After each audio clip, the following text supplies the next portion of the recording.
हम्म।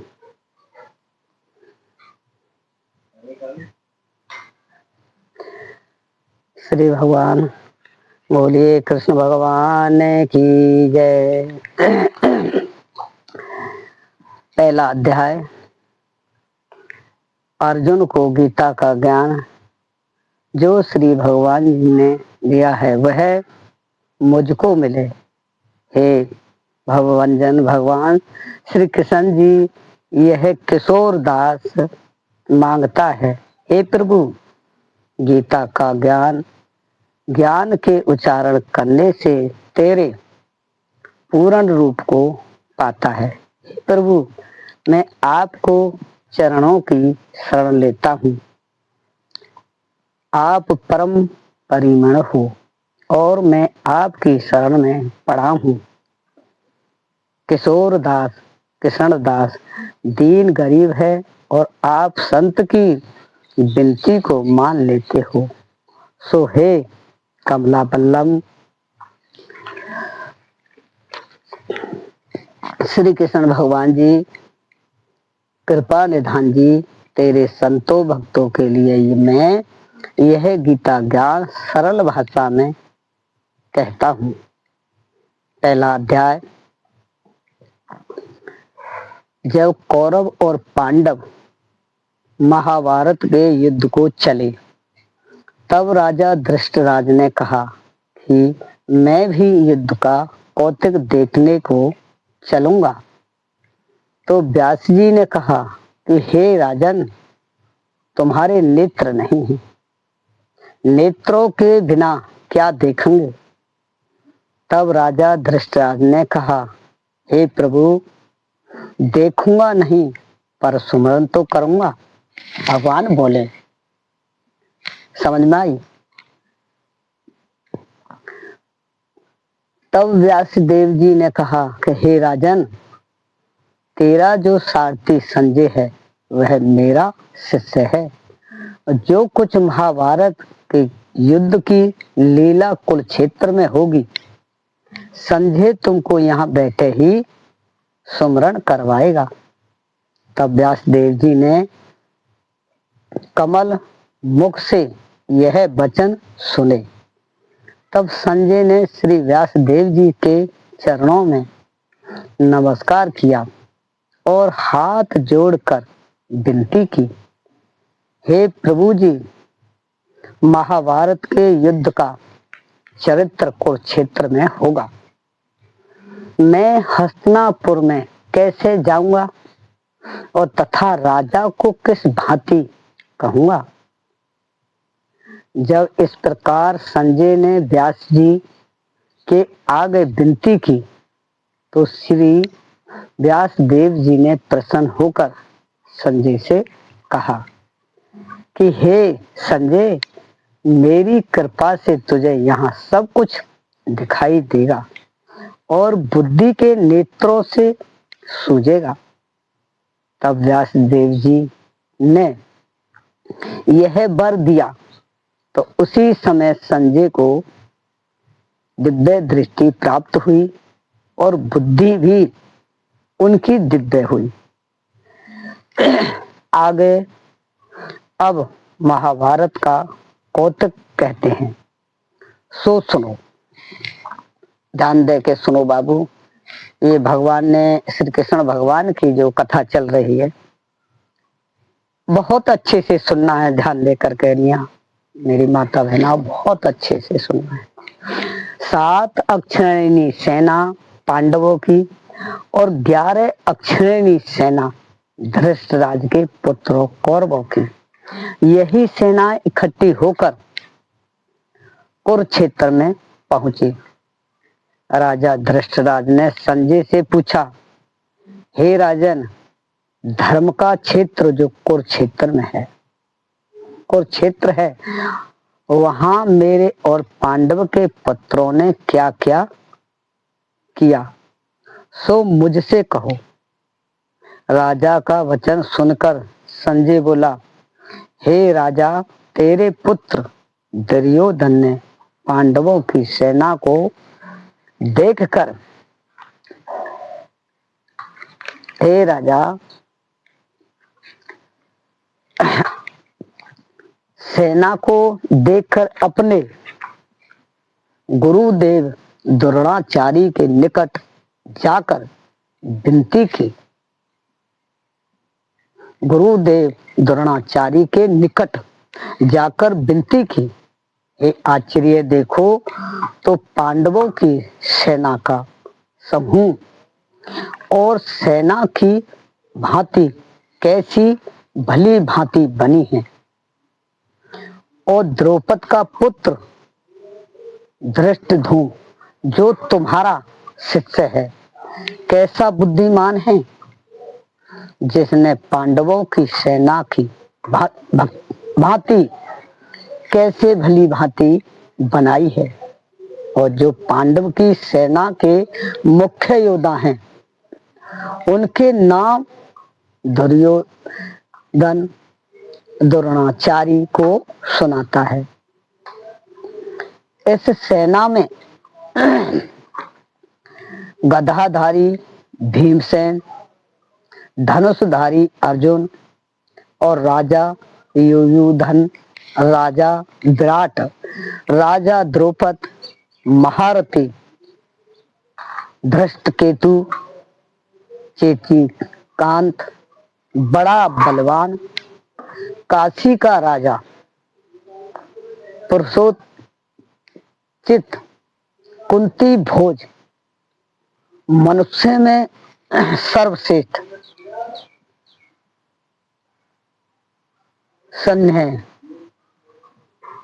योद्धा मन्नु, विक्रांत, बड़ा बलवान उत्तमोजा, सुभद्रा का पुत्र अभिमन्यु, द्रौपदी के पांचों पुत्र सभी महारथी हैं। अब दुर्योधन अपनी सेना के मुख्य योद्धाओं के नाम और बल सुनाता है। हे आचार्य, जो मेरी सेना के मुख्य योद्धा हैं, ब्राह्मणों में श्रेष्ठ द्रोणाचार्य जी, उनके नाम सुनो। प्रथम तो आप और भीमसेन जी, करुण, कृपाचार्य जी, स्मृति जय, अक्षय तमा, विकर्ण और भूरी शर्मा, जयद्रथ यदि से लेकर और भी योद्धा हैं जिन्होंने मेरे निमित्त अपना जीवन त्याग दिया है। हे, और जो अनेक प्रकार के शास्त्र धारण करने वाले हैं, युद्ध करने में बड़े चतुर हैं। हमारी 11 अक्षराणी सेना है और पांडवों की सेना 7 अक्षराणी है। हमारी सेना के अधिकारी रक्षाकर्ता भीमसेन है, पांडवों की सेना का अधिकारी और रक्षाकर्ता भीमसेन है। अब दुर्योधन अपनी सेना से कहने लगे, जितने तुम महारथ हमारी सेना के लोग हो, सो सभी भीमसेन की रक्षा करने वाले हो।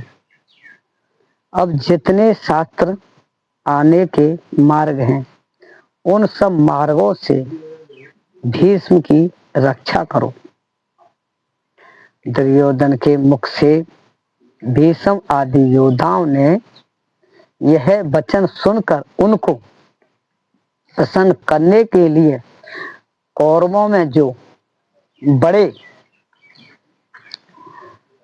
वृद्ध भीष्म पितामह हैं, उन्होंने प्रथम सिंह की तरह गर्ज कर अपना प्रत्ययमान शंख बजाया, जिसके उपरांत दुर्योधन की सारी सेना ने शंख बजाए।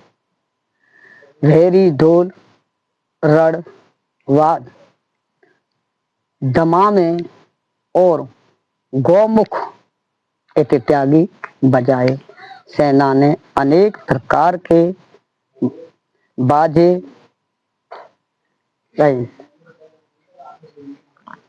बजे एक साथ बजाए, जिनका बड़ा भयंकर शब्द हुआ। अब पांडवों की सेना ने जो बजाए उनको कहते हैं। प्रथम तो जिस रथ पर श्री कृष्ण भगवान विराजमान हैं, उस बड़े रथ की सारी सामग्री कंचन की है और रत्नों से जड़ित है। जैसे वर्षा का ऋतु का मेघ गरजता है, वैसे ही रथ के पहियों की आवाज है।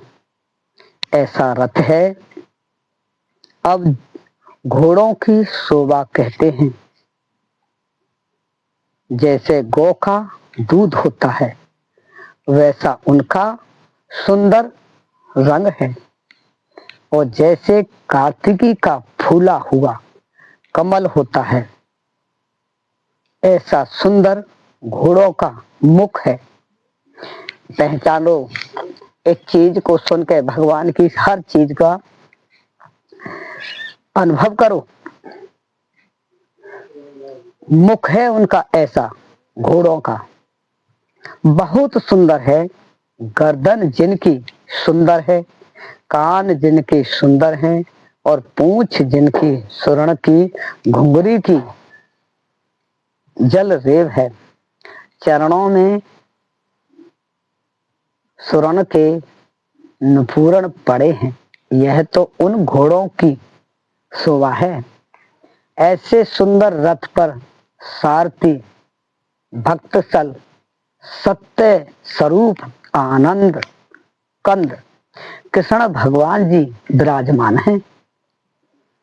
योद्धा के स्थान पर अर्जुन भक्त विराजमान हैं। उन्होंने भी अपने अपने दिव्य शंख बजाए। प्रथम श्री कृष्ण भगवान ने अपना पांचम नामक शंख बजाया और देवदत्त नामक शंख अर्जुन ने बजाया। पांडव नामक शंख भीमसेन ने बजाया। सो भीमसेन कैसा है?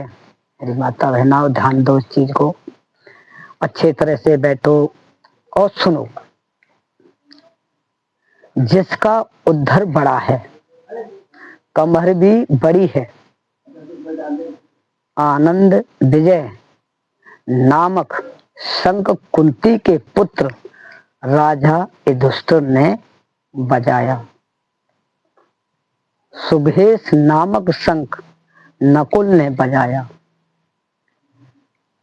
और मणि पुष्पक नामक शंख देव सहदेव ने बजाया। बड़े धनुष के धारण करने वाले काशी के राजा ने अपना शंख बजाया। महारथी शिखंडी ने भी शंख बजाया। धृष्टद्युम्न ने भी बजाया। राजा विराट ने भी अपना शंख बजाया। अजीत जो किसी से जीता ना जा सके, ऐसा जो सात्विक यादव है, उसने भी बजाया। और राजा द्रौपदी ने भी बजाया। द्रौपदी के पांचों पुत्र ने भी बजाया। जितने भी पांडवों की सेना के राजा थे, सबने शंख बजाए। महाबाहु सुभद्रा के पुत्र अभिमन्यु ने भी बजाया। इन सब ने अपने भिन्न भिन्न यानी अलग अलग, समझ में आ रही है मैया? भिन्न भिन्न यानी अलग अलग शंख बजाए। उन शंखों के शब्द को सुनकर धृतराज के पुत्रों के हृदय विदीर्ण हुए अर्थात हृदय फट गए, धरती और आकाश नाद से भर गए। इसके उपरांत धृतराष्ट्र के पुत्र की सेना अर्जुन ने देखी। जब दोनों ओर की सेना के शास्त्र चलने लगे, तब अपने धनुष का सिर ऊपर उठाकर पांडव अर्जुन ऋषिकेश श्री कृष्ण भगवान से बोले, हे आचरित अविनाशी पुरुष, मेरा रथ दोनों सेनाओं के बीच में ले जाकर के खड़ा करो, तब मैं देखूं कि हमारे साथ युद्ध करने को कौन कौन आए हैं।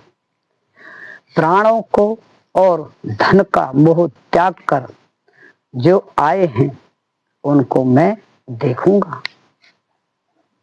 संजय राजा धृतराष्ट्र से बोला कि हे राजन, ऋषिकेश श्री कृष्ण भगवान से अर्जुन ने जब यह वचन कहे, तब भक्त सत्सल गोविंद ने घोड़ों को हाँक कर अर्जुन का रथ दोनों सेनाओं के बीच भीष्म और द्रोणाचार्य के सम्मुख ले जाकर खड़ा किया। भीष्म द्रोणाचार्य की दाहिनी बाईं और भी योद्धा थे। तब श्री कृष्ण भगवान अर्जुन से बोले कि हे अर्जुन, तेरा रथ मैंने कौरवों की सेना के सम्मुख खड़ा किया है, इनको देख।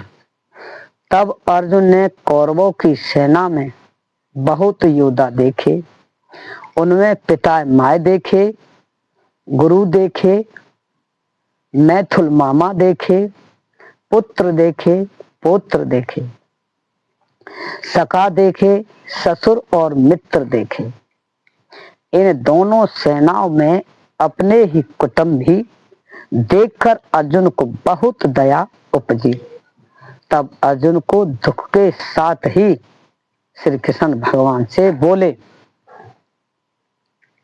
दोनों को श्री कृष्ण भगवान बोले, भैया सुन रही हो, ध्यान दे रही हो, अच्छे आराम से इसको ध्यान देना है कि भगवान की कथा चल रही है। अर्जुन श्री कृष्ण भगवान से कहने लगे कि हे कृष्ण भगवान, इस सेना में मैंने सब अपने भाई बंधु कुटुंब ही देखे हैं, जो योद्धा रण में आए हैं। इनको देखकर मेरा मन बहुत दुख पाता है, मेरा मुख सूख गया है, मेरी देह कांप रही है, सब शरीर में पीसना आ गया है, मेरे रोम खड़े हो गए हैं और गाड़ी धनुष मेरे हाथ से गिर रहा है, तवजा जल रही है, मैं खड़ा भी नहीं हो सकता और मेरा मन भी भ्रम में पड़ गया है। और हे केशव, मैं सगुन भी बुरे देखता हूं और मैं ऐसा निमित्त भी नहीं देखता, ये परिचित युद्ध है। हे केशव जी, इस युद्ध में भाइयों को मारने में मैं अपना कल्याण भी नहीं देखता। हे श्री कृष्ण, मैं अपनी जय भी नहीं चाहता, मुझको राज्य की भी इच्छा नहीं है, ना सुख की है। हे गोविंद, ऐसा राज किस काम का है, राज के भोग किस काम के हैं, जिनके सुख के निमित्त कुटुंब के लोगों को मारकर राज मिलेगा, वहां सभी कुटुंब के योद्धा लोग प्राण और धन के मोह को त्याग कर युद्ध के निमित्त खड़े हैं। सो यह कौन कौन है? गुरु हैं, पिता माँ हैं, पुत्र हैं, तात हैं, ससुर हैं, पुत्र हैं, साले और संबंधी हैं। हे मधुसूदन, इनको मारने की मुझको इच्छा नहीं, इन पर मुझको बहुत दया आती है। हे धरती के धारणहारे श्री कृष्ण भगवान, मैं इनको मारकर त्रिलोक का राज्य पाऊं, तब भी मैं ना मारूंगा। भूमि के राज्य की तो बात ही कितनी है। जनार्दन जी, धृष्टराज के पुत्रों को मारने से मेरा कल्याण नहीं, किंतु इनके परिचित होगा। इनके मारने से हमको बड़ा पाप लगेगा। यद्यपि यह महापापी भी हैं, तो भी मारने के योग्य नहीं है। प्रभु जी, यह सभी पूजने योग्य हैं, योग भ्रष्ट हैं, योग भ्रष्ट हैं। मैं इनको नहीं मारूंगा। ये माधव सज्जन भाई बंधु कुटुंब, इनको मारने से हमको सुख कहाँ है, मुक्ति कहाँ? यद्यपि राज के लोभ में इनकी बुद्धि भ्रष्ट हुई है। यह धृष्ट राज के पुत्र जो कुल नष्ट करने से दोष उपजते हैं, जो कुछ मित्र के साथ कपट करने से दोष उपजते हैं। कभी मित्र के साथ कपट नहीं करना चाहिए भैया। मेरे भाई बंधुओं, जितने तुम सुन रहे हो, हाथ जोड़ करके प्रार्थना है, सत्संग सुनते हो। अब भगवान की कथा चल रही है, कृष्ण भगवान की। अच्छे से ये बातों को सुनना है। जो मित्र के साथ कपट करने से दोष उपजते हैं, उनको नहीं समझते। सो क्या उनकी तरह मैं भी नहीं समझता? जो कुल के नष्ट करने से पाप लगते हैं, उन पापों को भली भांति जानता हूं। अब जो पाप कुल के नष्ट करने से लगते हैं, उन पापों को अर्जुन भली भांति कहते हैं।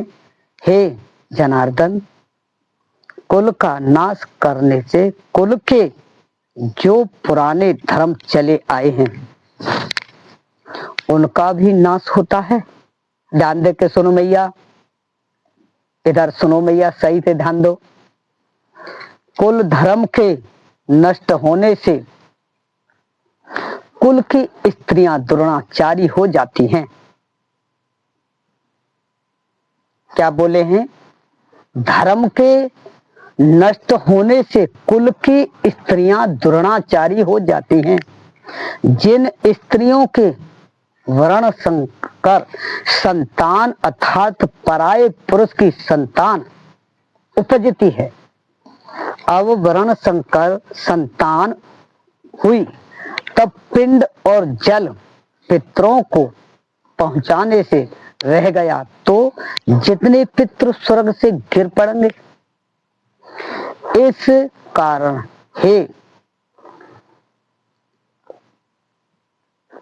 आदिवासियों में श्रेष्ठ कृष्ण भगवान जी, जिसने कुल, भगवान कह रहे हैं, कुल को नष्ट किया है, उसने इतने पाप किए, सो यह सब पाप कुल का नष्ट करने वाले के सिर पर होते हैं।